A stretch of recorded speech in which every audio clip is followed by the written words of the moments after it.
이분 오랜만입니다. 한때 원조 윤핵관으로 불렸던 PK 삼선의 윤한홍 의원입니다. 윤석열 정부 인수위에서 팀장도 맡았었죠. 그런데 오늘 국민의힘이 이재명 정부의 6개월을 평가한다면서 만든 자리에 장동혁 대표 면전에서 윤한홍 의원이 이런 말을 했습니다. 어이없는 계엄을 하고 상상할 수 없던 일이었죠. 비상계엄에 대해서 잘못했다는 인식을 아직도 갖고 있지 못하다 하는 그런 평가를 우리가 받고 있는 것입니다. 똥 묻은 개가 겨 묻은 개 비판하는 꼴이니 우리가 아무리 이재명 정부를 비판해도 국민들 마음에 다가가지 못합니다. 백약이 무효입니다. 그 와신 상담의 자세로 다시 한번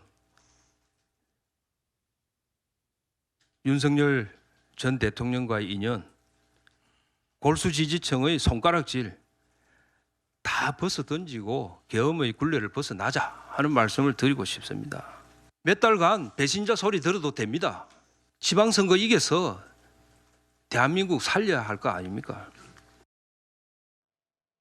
이 메시지 내용을 하나하나 파악하기 전에 오늘 이 자리, 현장 분위기를 조금 더 세심하게 저와 함께 살펴볼까요? 글쎄 중간에서 김도우 부위원이 참 난감했겠어요. 왜냐하면 아예 작심한 듯이 윤한홍 의원이 장동혁 대표 건너 있는 면전에서 자, 한 번만 읽겠습니다. 똥 묻은 개가 겨 묻은 개. 이런 최근에 제가 들었던 국민의힘 내부 비판 중에서는 가장 센 발언을 저렇게 저 자리에서 했거든요. 이 자리가 바로 이재명 정부를 평가하는 자리에 오랜만에 윤한홍 의원이 공식석상에 나온 겁니다. 이현정 의원님. 네. 분위기와 저 발언을 어떻게 들으셨어요? 사실 그저께 12월 3일 날 예. 장동혁 대표가 페이스북에 입장만 냈고 전혀 모습을 드러내지 않았습니다. 그날 의원들 25명이 입장을 발표했고 송원석 원내대표도 당내 이 원내대표단과 함께 성명을 발표했죠. 또 한동훈 대표도 직접적으로 이제 이 기자회견을 했고, 예. 자 그렇지만 장동혁 대표는 계엄은 불가피했다. 즉 이 민주당의 폭거에 대응하는 수단이었다라는 이야기를 했습니다. 그게 굉장히 비판을 많이 받았죠. 근데 이에 대해서 사실은 이 장동혁 지도부 내에서 제가 알기로는 어차피 25명 중에서 친한계가 반이고 나머지도 지방선거 뭐 이렇게 나가는 사람이다. 별로 이렇게 큰 타격이 없다. 그리고 우리가 알고 있는 여론조사에 따르면 우리 지지율이 굉장히 높다. 예. 뭐 소위 뭐 갤럽이나 이런 거 믿을 필요 없다. 예. 이런 분위기였다고 그래요. 근데 오늘 정말 이 친윤 중에서도 이제 찐윤이라고 할 수 있는 윤한홍 정무위원장입니다. 예. 윤한홍 지금 정무위원장이 저렇게 면전에서 저렇게 때려버리니까 오늘 굉장히 아마 당혹스러웠던 것 같습니다. 왜냐하면 그래도 친윤들은 나를 지지해 주겠지 했는데 문제는 윤한홍 의원이 오늘 아주 직설적으로 예. 이야기를 했어요. 즉 우리 스스로가 뭔가 깨끗하고 우리 스스로가 준비되어 있지 않은데 과연 국민들은 우리를 지지하냐? 즉 장동혁 대표는 뭐냐면 우리가 지금 똘똘 뭉치면 우리는 이길 수 있다 이런 주의거든요. 그래서 중도 없다. 그냥 우리가 똘똘 뭉쳐 가만히 있으면 나중에 우리가 이길 수 있다. 그리고 한 3주만 좀 기다려달라. 올해만 있으면 내가 뭔가 큰 일을 치른다. 뭐 이런 것들을 의원들한테 계속 설득하고 다녔어요. 근데 3주만 있으면 뭐 변하는 게 있겠습니까? 근데 변화가 없으니까 오늘 저렇게 윤한홍 의원이 저런 이야기를 했고 제가 알기로도 꽤 친윤 의원들이 장동혁 대표의 12월 3일에 그 어떤 여러 가지 발언이나 어떤 행동에 대해서 뭐 계엄을 감싼 듯한 메시지 굉장히 말씀하셨습니다. 아마 비판적이었던 걸 봅니다. 저는 아마 윤한홍 의원이 트리거가 됐고 그 다음에 아마 이 당내 분위기도 꽤 많이 바뀔 것 같다라는 그런 전망도 있습니다. 그러니까 이현정 의원 잠시만요. 하나만 더요. 왜냐하면 이 머무든 개가 머무든 개 비판하는 꼴이다. 배신자 소리 들어도 윤 전 대통령 골수 벗어 던져야 된다는 얘기가 어제 그제 정확히 그제였는데 뭐 장동혁 대표는 평가절하하고 있지만 30-40명밖에 계엄 사과를 원하지 않았다. 개별 사과 포함해서. 그런데 송원석 원내대표를 포함한 원내대표단도 그 자리에서 고개를 숙였고 한동훈 전 대표와 가까운 사람뿐만 아니라 30-40명이 심지어 이렇게 친윤계 쪽도 장동혁 대표에게 돌아서면 이 문제 분위기는 간단치 않다는 말씀이신 거예요? 그렇죠. 그러니까 당내의 어떤 자신의 정책 기반과 이 지원 세력이 점점 없다라는 게 이제 드러나기 때문에 예. 아마 장동혁 대표가 당을 이끌어가기에는 굉장히 한계가 있을 겁니다. 특히 송원석 원내대표 전날 기자회견도 이게 사실은 장 대표가 안 하니까 송원석 원내대표가 한 거거든요. 그러니까 당의 2인자인 지금 원내대표, 제가 알기로 김도읍 정책위원장도 굉장히 아마 본인도 비판적인 걸로 알고 있습니다. 저하고도 뭐 통화도 했고 하는데요. 어쨌건 당의 친윤들도 그렇고 사실상 이제 거의 당내는 김민수 최고위원, 그다음에 지금 사무총장 뭐 이런 사람밖에 지금 당의 주변에 없다 보니까 아마 장동혁 대표가 앞으로 당을 이끌기에는 꽤 어려움이 있지 않겠는가 그런 생각이 듭니다. PK의 윤한홍 의원, 원저 윤핵관, 권영진 의원도 최근에 꽤 총대를 매서 장동혁 대표 얘기를 하고 있는데 직접 한번 그 목소리 들어보겠습니다. 그 사람들로부터 멀어지면은 정말 지지 기반이 붕괴되는 걸로 생각을 하는데 사실은 그렇지 않거든요. 그런데 장 대표께서도 그런 부분들에 좀 포로가 돼 있다는 생각도 들고 제가 2018년에 우리 국민의힘이 광역단체장 2석 이겼습니다. 내일 투표하면은 2018년의 악몽이 재현될 수 있다는 그 위기감이 듭니다. 저는 이 체제로는 선거는 치를 수 없다고 봅니다. 뻔한 거 아닙니까? 이러되면은 서울시장, 부산시장도 날아갈지 모른다는 이런 위기감 안 생기겠습니까? 더구나 장동혁이 대표하는 국민의힘의 브랜드 가치는 얼마입니까? 그거 마이너스 아닙니까요? 일단 오늘 나온 여론조사 한번 살펴보겠습니다. 민주당 43, 국민의힘 24, 무당층 24, 무당층과 비슷하고 최근에 큰 변동이 없어요. 뭐 40, 20, 절반 수준의 국민의힘, 민주당에 비한 지지율이 이런데 다음 화면을 볼게요. 이게 갤럽이에요. 이 갤럽 여론조사.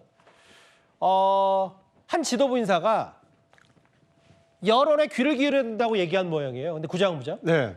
신경 안 써도 된다. 더 높게 나오는 여론조사도 있다는 게 비공개 최고위원한테 장 대표가 이런 얘기를 한 모양입니다. 네. 저렇게 자신이 듣고 싶은 것만 듣고 실제로 이 따가운 민심의 여론을 듣지 않은 결과가 지금의 국민의힘의 모습이 아닌가 하는 생각이 듭니다. 이번 주 여론조사도 특히 한국갤럽이 실시한 조사도 이 지지율 격차가 굉장히 컸습니다만 1년 전 계엄이 있었던 12월 첫째 주 한국갤럽 조사도 당시 대통령이었던 윤석열 대통령이 국정 수행을 잘못하고 있다라는 지지율이 75%였습니다. 잠시만요. 이렇게 저희가 눌러서 좀 부탁드릴게요. 알겠습니다. 이미 말씀을 하셨긴 하지만 구체적인 여론조사를 공표하는 건 안 되기 때문에 일단 뭐 논평은 충분히 존중하니까 말씀하십시오. 알겠습니다. 그러니까 당시에도 윤석열 대통령이 한국갤럽을 비롯한 여러 여론조사에서 나타난 민심의 지표를 존중을 했더라면 계엄을 선택하지는 않았을 것이다. 그런데 당시에 국민 다수가 반대하고 있고 국민이 잘못하고 있다라는 여론에 귀 기울이지 않고 자신 중심으로 국정을 끌고 나가려다가 잘못된 선택을 한 것이 계엄 아니었겠습니까? 계엄 이후에 다수 국민이 계엄이 잘못됐다라고 했고 대통령에 대한 탄핵이 필요했다라고 동의했습니다. 뿐만 아니라 계엄이 내란이라고 보느냐라는 응답에도 상당히 많은 다수 국민이 그렇다라고 응답했습니다. 그 결과가 헌법재판소 8대 0의 탄핵 인용이었고 그 결과 조기 대선이 치러졌고 민주당으로 정권이 교체된 거 아니겠습니까?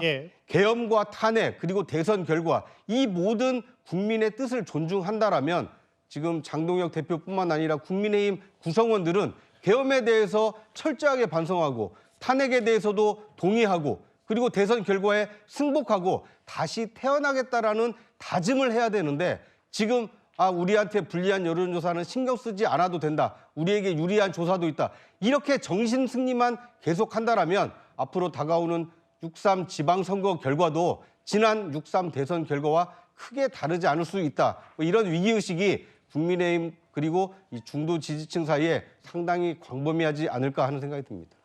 뭐 묻은 개가 뭐 묻은 게 한다고 아무리 장동혁 대표가 이재명 정부 비판해봤자 예를 들어 김현지 실장 관련 인사청탁 의혹, 김남국 의원의 김남국 전 비서관의 그 문자, 훈시경 현진우는 아무리 비판해도 장동혁 대표가 계엄 감싸면 아무 소용없는 거 아니냐 이런 얘기를 한 거예요. 장동혁 대표 변전에서 뭐 묻은 개가 뭐 묻은 개 나무란다. 내일 투표하면 잘해야 2석이다. 권영진. 지도부 지원 유세 반기지 않을 것 김용태 이런 얘기도 했는데 그 여선행 장관님. 지금 여야가 사실 아까 정청래 대표 봐도 중요한 건 꺾이지 않는 마음이어서 1인 1표제 언젠가는 추진할 거다.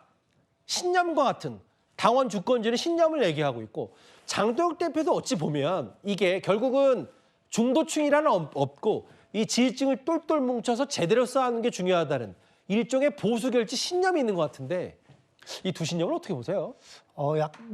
정청래 대표의 뭐 당원 주권 이야기는 사실은 뭐 지지층 결집이라기보다는 뭐 당원 주권 이런 시대에 맞는 이런 목소리를 내는 것이고요. 그런데 이제 장동혁 대표는 약간 한동훈 대표를 약간 의식하고 있는 게 아닌가 이런 생각이 들어요. 그러니까 예를 들면 한동훈 대표는 탄핵 반대 반탄했죠. 뭐 비상계엄, 불법계엄 관련해서도 사과를 했죠. 그러니까 약간 중도 표심을 한동훈 대표가 그 포지션을 먹고 있는데 장동혁 대표는 그 포지션을 일단 한동훈 대표한테 뺏겼기 때문에 예. 장동혁 대표가 기댈 곳은 뭐 정강훈이나 아니면은 뭐 약간 아스팔트 우파 이런 세력밖에 안 남았기 때문에 예. 그런 세력에 어필하는 그러한 메시지만 내는 것이 아닌가. 저는 만약에 장동혁 대표도 내년 지방선거 지게 된다면 무조건 당대표 사퇴하는 거 아니겠습니까? 예. 뭐 지금 당내에서는 아니면 장동혁 대표 가까운 분들은 조금만 기다려봐. 이제 중도 메시지 나올 거야. 이렇게 이야기를 하고 있는데 언제 나올까요? 그게 과연 언제 나올까? 저는 의문입니다. 실제로 나온다고 해도 알겠습니다. 국민들이 진정성을 받아들이기 어렵다. 이런 생각을 가집니다. 오늘 저 분위기가 국민의힘 당대표실 저 분위기가 모든 걸 말해주는 것 같습니다. 12월 3일 이후에 더더욱 오히려 계엄 때보다 더 걱정이 앞서는 국민의힘 얘기해봤습니다. 2위였습니다. 그러면 지금까지 들은 여러분들의 목소리를 만나볼까요? 첫 번째 댓글입니다. 요즘 같은 시대에 갑질이냐라고 했는데 아마 박나래 씨 말씀하신 것 같은데 박나래 씨도 여러 주장에 반박을 했으니까 조금 더 신중히 지켜보는 게 나을 것 같아요. 어머니께서 아들 이름 잘 지으셨네. 영웅, 예. 영웅 임영웅 씨 얘기하시는 거죠? 예. 층간소음 방치하면 안 됩니다라고 하셨고요. 예, 맞습니다. 나도 돈벼락 맞고 싶다. 근데 맞으셔도 줘야 됩니다. 예. 그 만약에 아까 을지로 5만 원권이었으면 마지막 볼까요? 인사 권한은 없는 것 같지만 인사 권력은 있는 것 같다. 김현 실장 관련 얘기. 김남국 전 비서관의 문자 파동. 이번 주 내내 아무래도 화두가 됐습니다. 댓글 5개 모두 감사드립니다.